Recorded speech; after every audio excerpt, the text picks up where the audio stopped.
Hello అండి, welcome to my channel. ఈరోజు blog వచ్చేసి భోగి పండ్ల బ్లాగ్ అండి.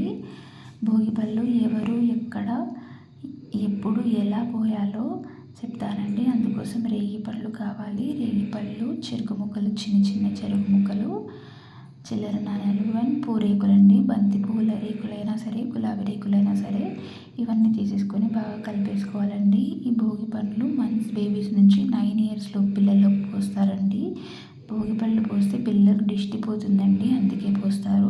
ఈ భోగి పళ్ళు భోగి రోజు మాత్రమే సాయంత్రం 4:30 నుంచి ఈవినింగ్ 7 లోపు పోయాలండి. ఈ భోగి పళ్ళు ఫస్ట్ పిల్లల అమ్మ పోయాలి, లేదా ఇంట్లో పెద్దవాళ్ళు పోయాలండి. ఎవరైనా 5 మంది పోయాలి.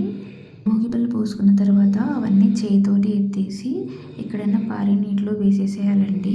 అసలు తొక్కకూడదు. ఇలా భోగి పళ్ళు పోసేసుకోవాలి. భోగి పళ్ళు పోసుకున్న తర్వాత మంగళారతి ఇవ్వాలి పిల్లలకి. Thank you for watching and subscribe to my channel.